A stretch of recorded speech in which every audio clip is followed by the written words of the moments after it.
Well, hello, and welcome to episode 201 of Drink the Movies. I'm Brian here, as always, with Michaela. And Michaela, last week we celebrated our 200th episode. That was an amazing time talking about Nosferatu, a very old and very classic tale, right? It's 102 years old. That's pretty old. That's like twice as old as this week's movie, which is also old, but pretty monumental in its own way. It really kind of shed light on things you could do in the world of special effects in films. And I think that that is kind of the benchmark that this week's film really set for the world. And this film was, of course, Mary Poppins.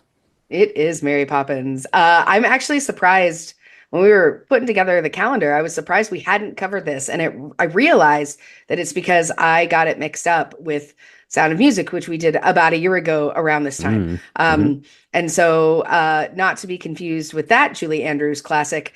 She had True. some banger years, man. 64, 65. She was like the best nanny in the entire universe. She did a lot of nannying for sure. She did a lot of lengthy films, a lot of singing, of course, singing and dancing there for Julie Andrews, and that is the case this time. Although she's sharing the load of singing and dancing a little bit this time with some animated penguins, that's always good. So, Michaela, what we're going to need to do before we jump into old Bert's sidewalk chalk painting, we're going to need a cocktail to get us through this one. So let's go ahead and take a quick break. We'll be right back and mix up this week's drink. So, Brian, um, we've seen this film numerous times, or at least I'm pretty sure both of us have. And one of Hmm. the most amazing moments is when Mary Poppins is giving Jane and Michael their medicine because they've gotten their feet wet, and she's like, the people that get their feet wet must learn to take their medicine." And it's this really magical moment because out of one single bottle, she manages to make three different concoctions that taste different. Right? Hmm. For Jane, it's lime cordial, and for Michael, it's strawberry something. But for Mary Poppins, it is a rum punch, and I'm not saying it with the same exasperation Rum as she. punch.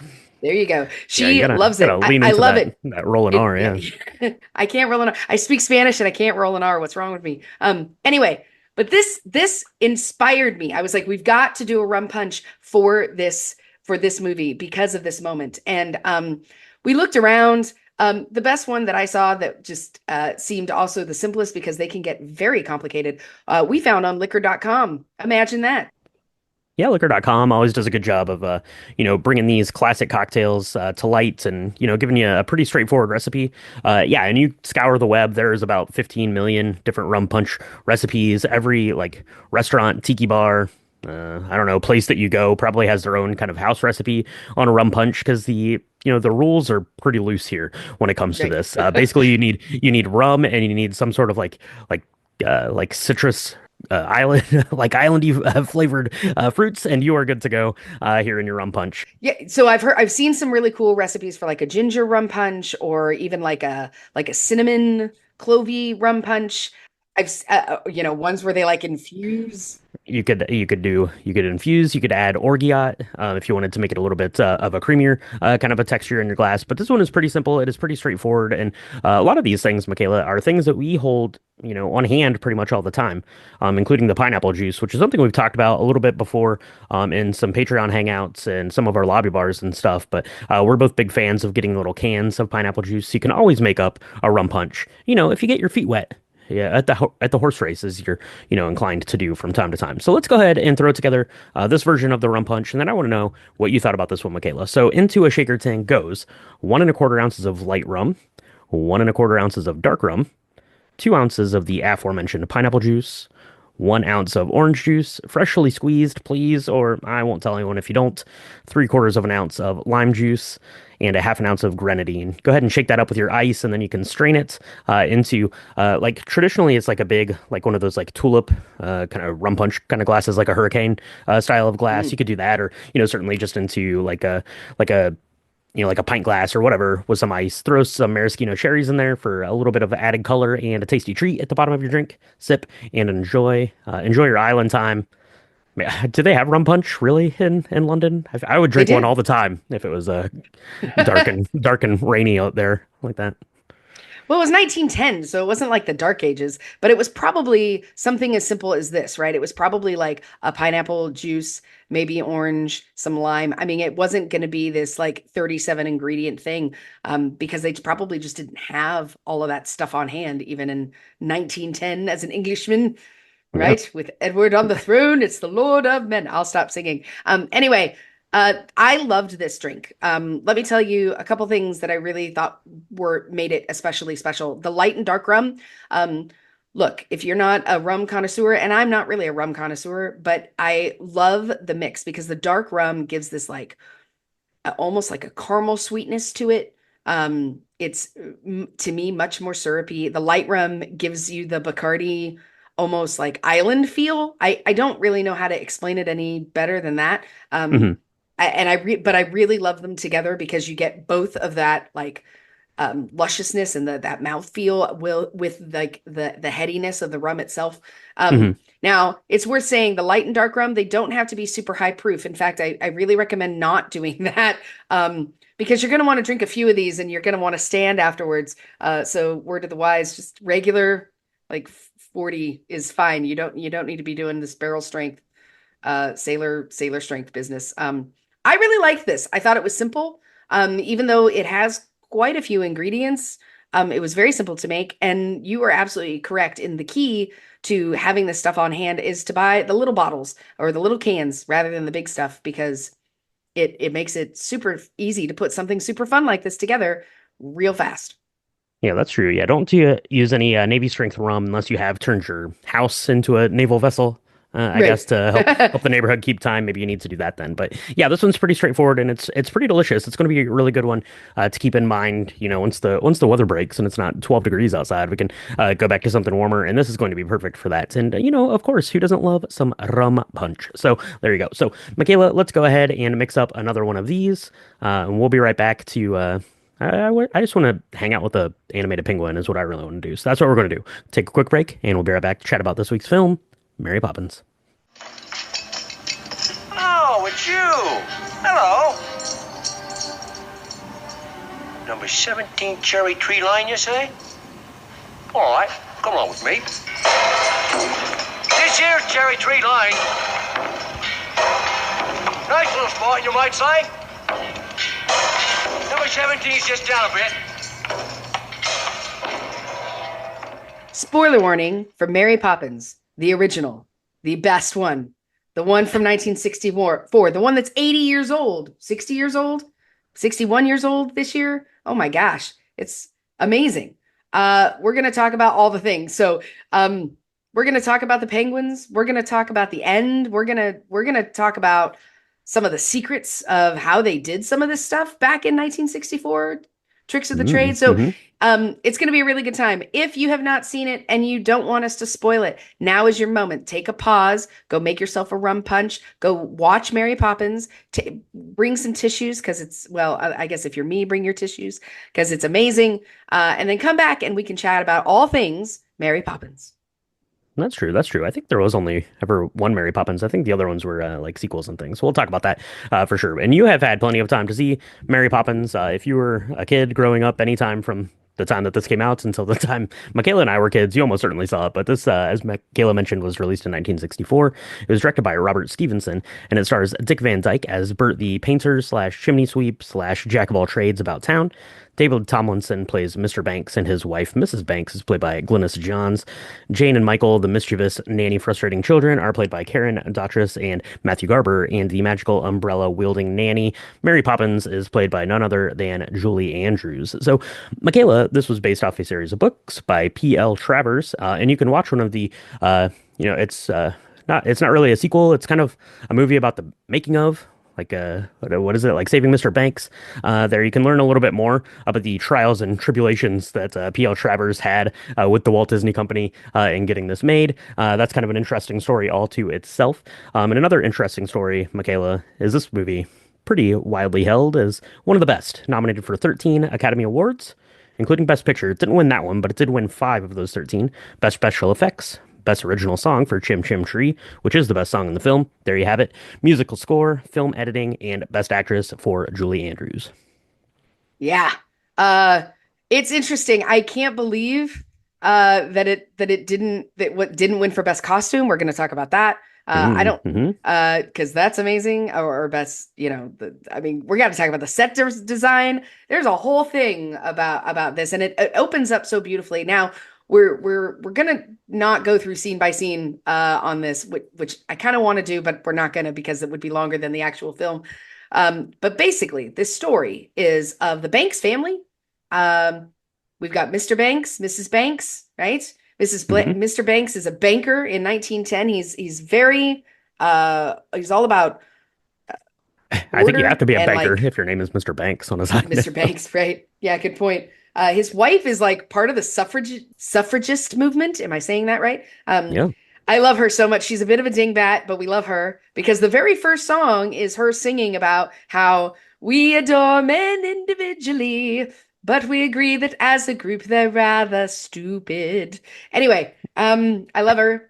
She's kind of nuts, but I have to say, She even goes on to tell us that her husband is not even like a big fan of the movement. It's a good oh one. yeah, Good one, he's like, Mr. you know Banks. how this infuriates Mr. Banks. I love it so much. Like he turns a blind eye to it, I guess. But they have two kids, Jane and Michael, who apparently they've had a really hard time getting a governess for or a nanny for, because they're just children. And I guess if you're a nanny in 1910, you don't like kids. I don't know. We meet Katie Nana, who's the current nanny, and she looks like a witch. I don't, she's horrible.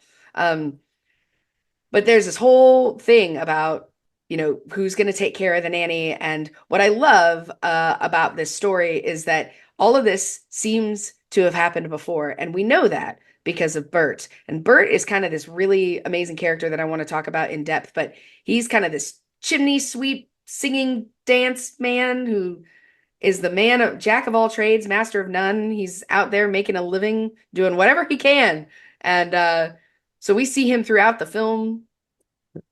Yeah, Bert's got the skills to pay the bills. Yeah, we get the opening scene there with him, and he's doing his like one man show, right? He's got Yeah. the bass drum on his back and like the cymbal and the little guitar thing. He's got like an accordion that he's playing there and singing the song kind of to everyone in town. That's a pretty endearing way to get the film started off there. And then yeah, we're introduced to the Banks family who are in search of a new nanny. Those kids go missing, which is terrible, terrible of course, but they eventually find their way home with the help of a trusty police officer, and an ad gets put out for a new nanny. Right, Mr. Banks puts out one, the kids put out one. Uh, all the real nannies show up, of course, on Mr. Banks' behest. But Mary Poppins gets that letter as it, flies up through the chimney. Little magic in that chimney. We're going to see a little bit later, too. She puts that letter back together and she shows up. A strong wind blows away the other nannies, which is pretty wild and pretty scary. The dog is the only one that seems to be upset about this, and I agree with you, dog. That is a little skeptical for sure. But Mary Poppins blows in. She teaches those kids right from wrong. She takes them on magical journeys. And the best part about Mary Poppins is she teaches this family to come together and for Mr. Banks to love being a father to his children, which seems like not that hard of a lesson to learn, but there you go. That's what he does at the end of it. We go on a whimsical journey of magic and dance and songs, lots of songs. Bert is along for the ride. Mr. Banks stands up to his boss. And all is well that ends well. Let's go fly a kite. The family is back together. And even Mary Poppins says, even someone as perfect as me knows that family is the real bee's knees. She flies away with her magical umbrella to go help another family, and thus is Mary Poppins. So Mary Poppins, of course, is a musical. You've heard a lot of these songs, for sure. Michaela, let's start there. Let's talk about these musical numbers. We start with Sister Suffragette, which you sang for everyone, basically already. But we get into these, and of course, you're getting to some like straight bangers, and these are going to tie in kind of with the other thing that I want to talk about is the special effects here, because this movie is like a special effects like showcase for the year 1964. How did they do some of it? That was the big takeaway from watching this for like the 100th time.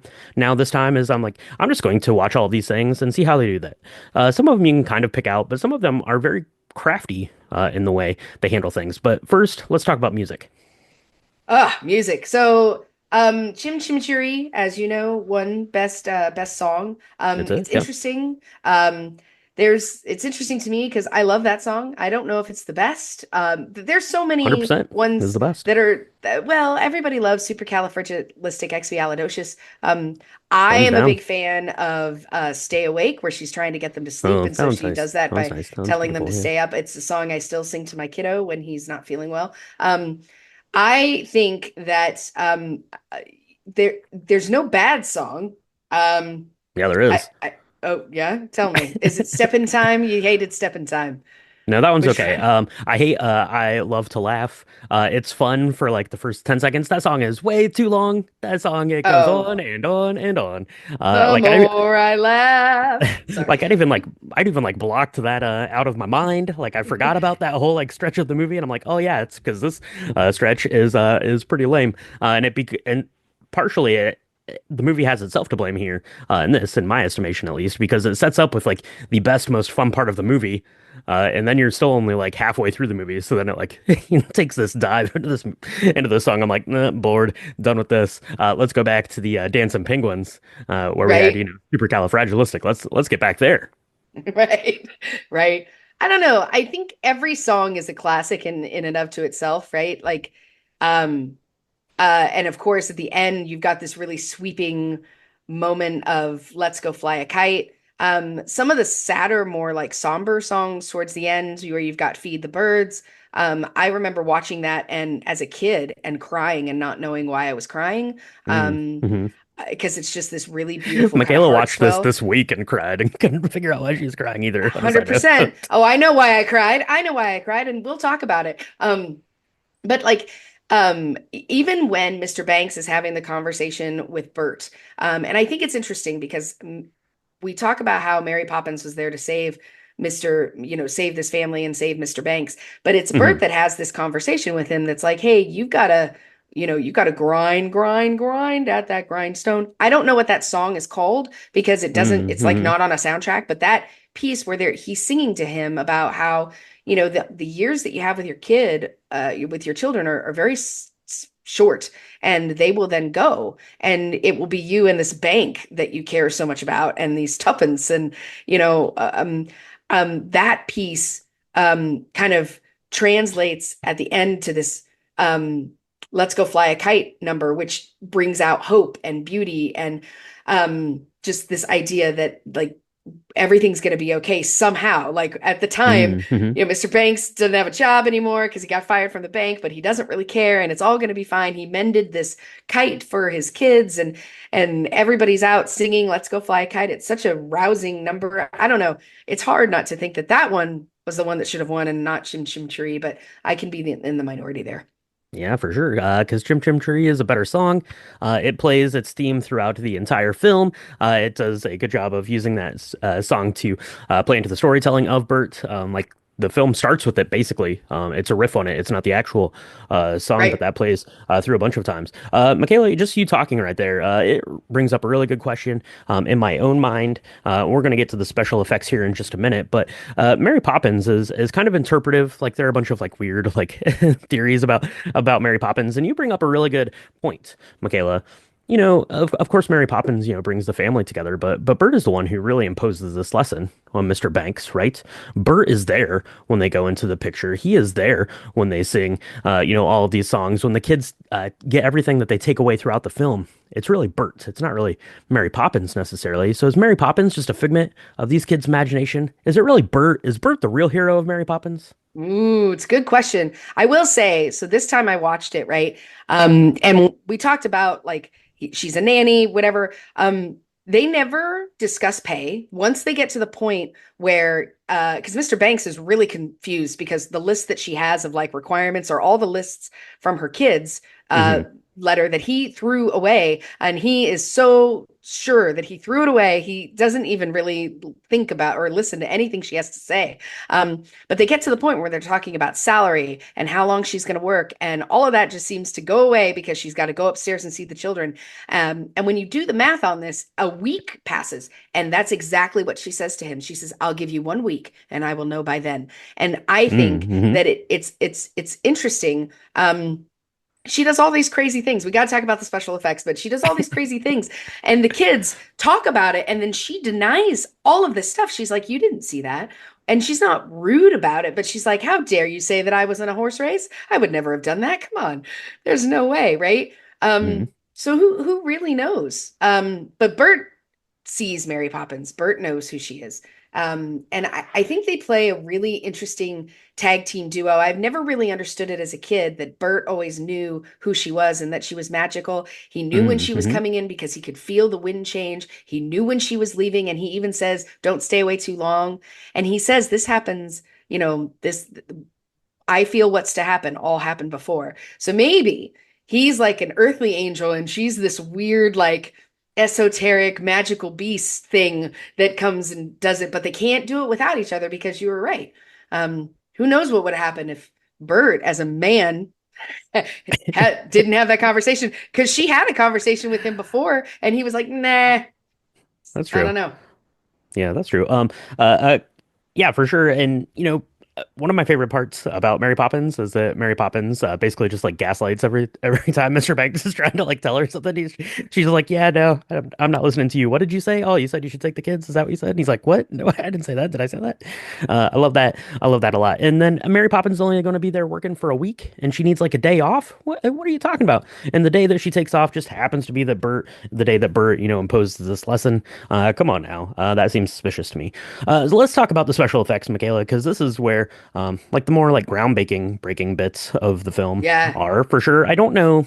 I didn't do enough research to see like what other like special effects like heavy films had come out. So of course you'd had like some like like monster type of stuff, obviously like King Kong and things like that. But yet like camera trickery and stuff like that.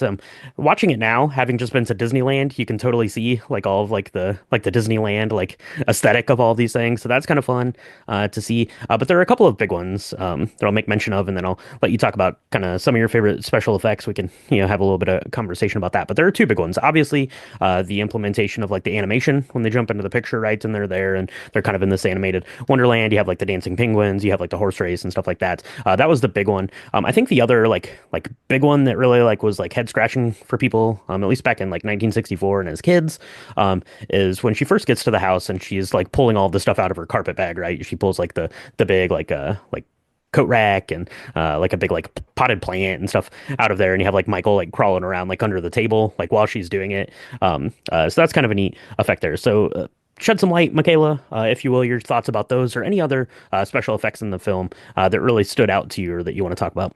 Oh, it's hard. I mean, where do I begin? I mean, you're the very first thing she does. First of all, she flies. She comes in on a Well, umbrella. it That's opens with her like sitting in the cloud, which is pretty cool. right. Cool Yeah, looking shot too. which is neat. Where she's like powdering her nose. That it's so cool. She goes up the stairs. She like floats up the stairs. Hmm. Yeah, definitely the carpet bag scene. One of my favorite scenes of all time.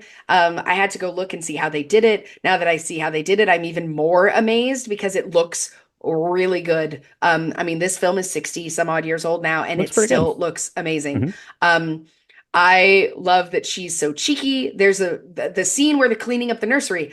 Absolutely love it. I mean, I know how they do it, where it's like reverse. They're reversing the things coming out and getting put Hmm. together, and they've got like strings carrying things around and flying things through the air. Still amazing. Wish that I could snap my fingers and tidy up my nursery that way. I'll tell you that right now. Absolutely loved it. The scene to me. Look, I like the dancing penguin scene. I think it's a triumph of animation and like special effects. But to me, my favorite part is when they are riding the carousel horses with Mm. with the horse race, Yeah. and then the animation of supercalifragilisticexpialidocious. I mean, we covered another film that did this really well, which was Who Framed Roger Rabbit. This is just as good. Now it's a much smaller scale, but it is really amazing how they do that. I just loved that portion. Hmm. The tea party on the ceiling, I mean, that's kind of fun. I mean, there's just so many things that they did that we as we'd never seen before as an audience, let alone like and now and it holds up so nicely. Um Hmm. even though it definitely you can see how certain things were done, it still holds up so beautifully. And I think that that's one of the reasons why, number one, they've never remade it. They've done sequels, but they've never remade it because I think the entire world would be like, get out of here. Stop it. Stop messing with my truth. It looks great still. Yeah, it looks pretty good. It looks pretty good. Yeah, there's a bunch of stuff. There's a bunch of like wire work of like Mary and the kids and even Bert like kind of flying, especially when they like fly up through the chimney and are like shooting out of there like a freaking like a shotgun blast. It seems seems pretty scary. Calm down on your magic there, Mary Poppins. But my favorite effect in the whole one, and it's a pretty small thing, even really, but it's during like that first kind of like cleanup scene there, and you know they're putting all the toys away, and there's like a little bird that's outside, and it flies in, it lands on her finger, and it's like this little like felt like animatronic bird, but like it does I don't like understand how they were like moving the bird. Like it looks like it might have been done like stop motion, but it's on her hand and her hand is moving at like full speed, like as she's dancing around. Like it looks like ridiculous. I'm like, how did they do that? That was the one that like left me the most like head scratching about like how did they accomplish this? I mean, I love the other stuff too, like I said, because it's very like Disneyland, Disney World-esque. Like every time the Mm. like the crazy neighbor like blasts off his cannon and you'll see like stuff like swinging on the walls and stuff like that looks like super fun, right? Like I get that Yeah. all that stuff makes a lot of sense. So that stuff is pretty cool. The other thing I wanted to talk about here, Michaela, and then we could see if there are any other things you wanted to hit on was the set design. The set design I think is awesome. It's really cool. So Mary Poppins is set in London, which we might have mentioned. I don't know if we mentioned that it's set in London, but the whole thing was filmed in California, basically on sound stages, and then everything you see of London is like some sort of matte painting. The matte paintings are beautiful because they're like this like watercolor. They're a little bit like I don't know, like almost like fuzzy looking, like on purpose, Mm, like it was like an artistic like decision to make it look like that, which looks really cool. But I love that because then you'll see them like walking through the streets, and you can definitely tell that it's like a set on a soundstage, but it looks really good. And I love it, and I love like just like the building out of this world, and the way they built like this. It's almost like a wacky house basically, right? Because everything is swinging around, and they're riding up the staircase like handrail right. and stuff like that. So I really love like the set design like of the house and of like this world of Mary Poppins. Yeah. I mean there are so many things that I thought were really special. Just kind of the grandness. I mean, this was on a soundstage, but as Bert like is walking and he's got his like ching bonk as he's taking the audience down to 17 Cherry Tree Lane, which is where Hmm. the Banks live. He's kind of explaining things like you see the park, but the park looks like a real park. I Right. love when the Hmm. kids get lost. So there's a scene where, Mr. Banks takes the kids to the bank, and that does not go well. Tuppence, that's like two pennies. Why would you invest that? It seems like not a lot of money at all, even It's a back in lot in 1910. 1910 probably. Was it? I don't know. And that's a better use for it than feeding pigeons though. I'm with Mr. I Banks on this mean, one. well, all right. Anyway, this scary guy takes his money and they run. But they get stuck in the East End, which was very dodgy back in the day. And so, like, you've got this There's crazy a lady very who's like, scary Granny dog. will hide you. There's a scary dog. Um, Ugh. and like where that piece also looked amazing because they're like the kids are running around trying to like figure out how to get home. They don't know where they are. There's like a granny looking witch character that's like, Granny will hide you. It's really terrifying. Because God knows what would happen. They would have been turned into stew or something. Mm.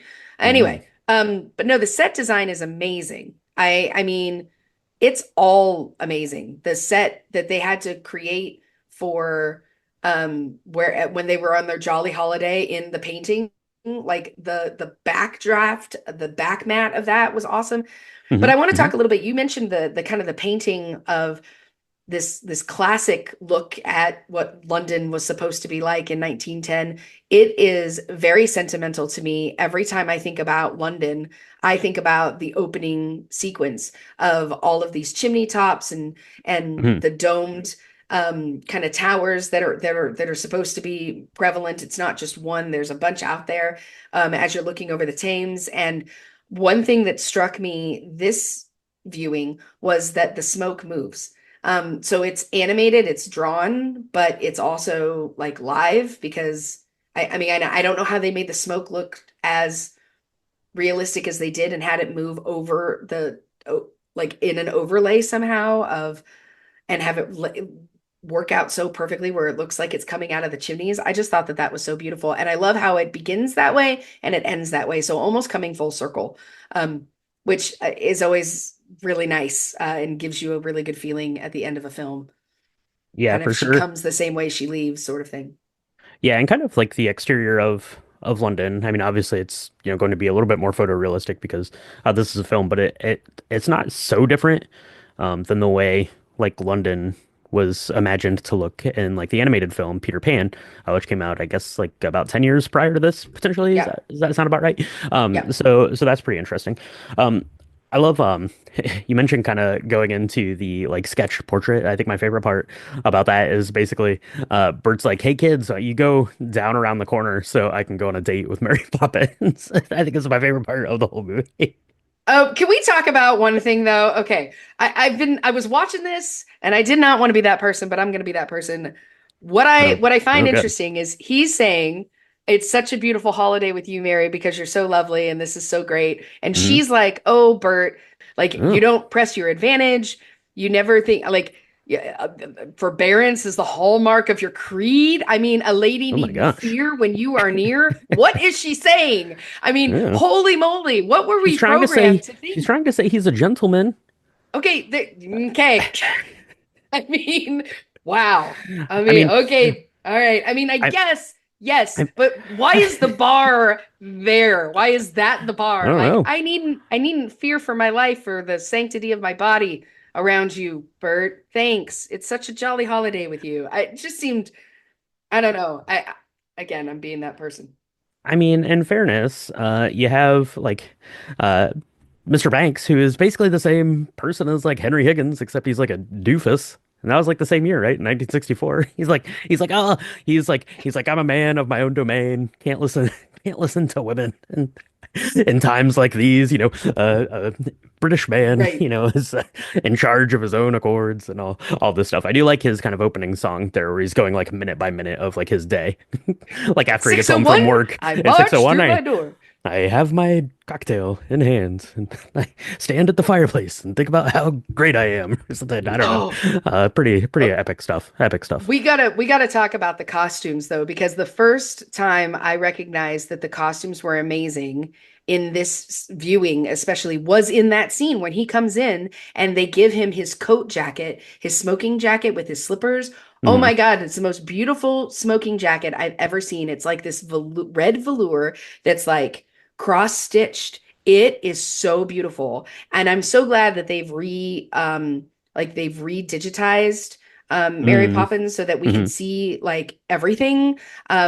Because even Winifred, his wife's suffragette, like um, uh, whatever they're called, the sashes look like beautiful. They're like purple with beautiful blue and purple streamers. There, it's just gorgeous the amount of detailing for the costumes, and that's just the opening scene. That's not even Let's not even talk about Mary Poppins and her amazing like red corset dressed lace thing that she wears on her date with Hmm. Bert in in the tree with the dancing penguins. I mean that dress, every girl wanted that dress. I remember asking if I my mom could make it growing up because I wanted to look just like Mary Poppins. Yeah. Just yeah. Yeah. Yeah. The costume design is really good. And you have a lot of obviously the, kind of this like hyper realized like period, I guess, type of stuff, right? That you have there, especially with the sashes and Mary Poppins, dress and kind of like more formal attire that is still like whimsical. Right, Mhm. more so than it would have actually been for sure. I love you have the like the housekeeper and the like the cook there, and they're Yep. kind of bickering, and like it is like the housekeeper, she's like, oh man, I always get stuck like having to watch the kids because they keep firing these nannies. I love that. She's like, no, not even for a dollar more. That's pretty good there too. And yeah, I love the crazy old like timekeeper, like like naval guy who just like blasts his cannon off at like 8 a.m. every day or something like that.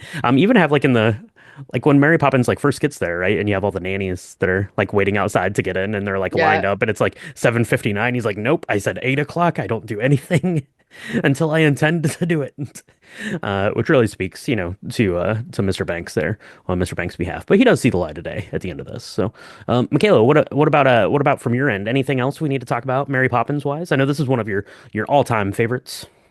It is. It's interesting because and it's probably not lost on people now, but I mean, I remember as a kid growing up thinking that Mary Poppins came to help the children. Mm-hmm. But that's not why she came at all. She She came doesn't, to yeah, save Mr. Banks. sure. And what it's very tough. I probably am going to tear up to even talking about it, but that final scene, a couple of things happen. The special effects are great.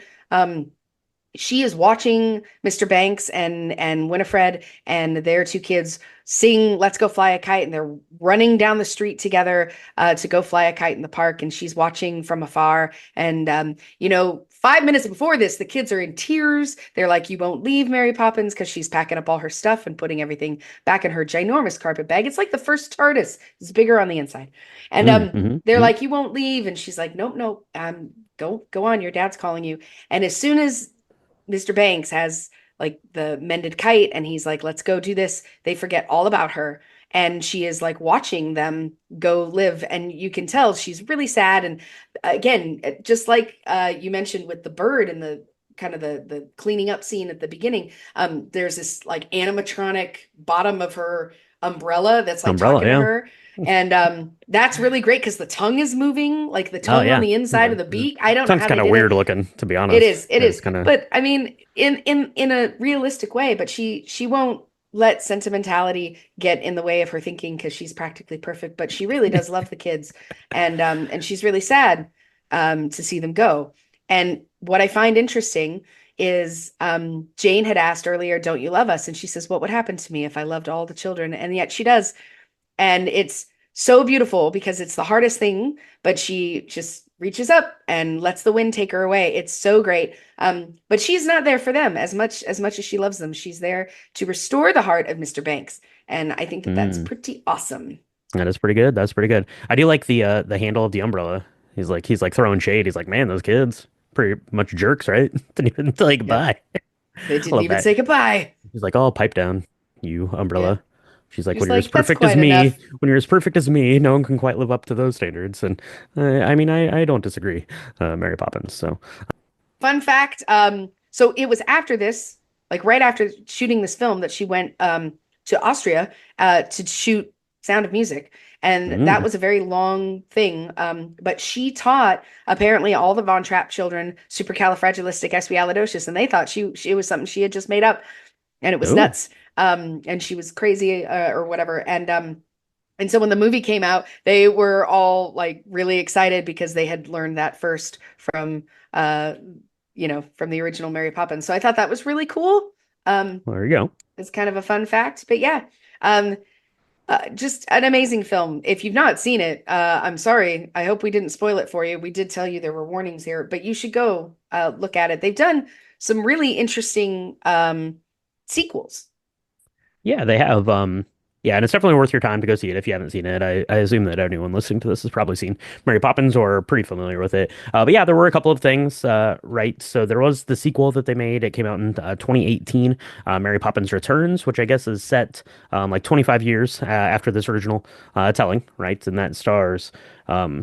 Emily Blunt is playing Mary Poppins here. I haven't seen it, but kind of the previews and like images of it I've seen.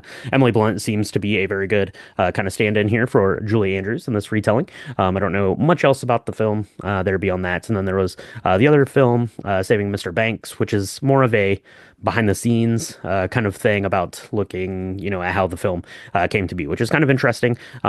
Again, I never saw that, so I don't know how good of a job the film does in that. That stars Tom Hanks, so I assume it's at least good, from that standpoint. And I think that the story about the creation kind of this and kind of the inner infighting and stuff like that, that Walt Disney ultimately put his foot down and said no, we're doing it this way, and how the story came to be, and then how lauded it became, really this kind of feather in the cap for Walt Disney Studios, and Walt Disney himself is a film producer at that time too. So I think that stuff is pretty interesting. And the most interesting thing of all, Michaela, is how good a rum punch is. Whether your feet are wet or not, go ahead and mix one of those up because it is delicious. For sure, mix one of those up and send us pictures of it and let us know your memories, history of Mary Poppins. You can do that on our social medias. It's at Drink the Movies on Instagram, Threads, Blue Sky, and Facebook.com/Drink the Movies. If you want to see pictures of our cocktail, you can go over to our website. It's www.drinkthemovies.com.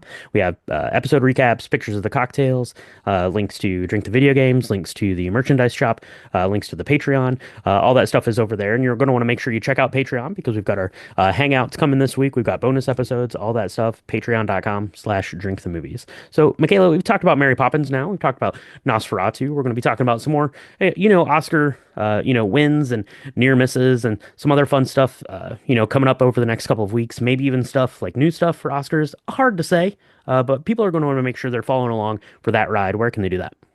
You can find us on Apple Podcasts, Spotify, Good Pods, anywhere where Spotify podcasts are distributed and supported. Whatever you're listening to us on right now, I bet there is a subscribe button. Just go press that button down. We've got 2 drops a week. We're going to be talking about all sorts of things in Oscar season. We've got our You Pick 'em contest that's coming up. That's going to be awesome. All the things that Brian was just talking about, we're really excited, and we can't do any of this without our listeners. So we really appreciate you sharing all of our stuff on social media, getting in touch with us about a movie or a cocktail that you love, and anything like that. We love that feedback. It really helps us get all the Drink the Movies stuff out there. So thanks so much. Absolutely. So that is going to wrap it up here for Mary Poppins. Thank you so much for joining us. Get that spoonful of sugar. It helps the medicine go down for sure. So, Michaela, with that, let's go ahead and sign off of this one. Put up your umbrella. We'll fly off and see if we can come back next time to help some more people on Drink Drink the the Movies. Movies. Close your mouth. You're not a codfish. Oh, she's so cool. She's the coolest angel.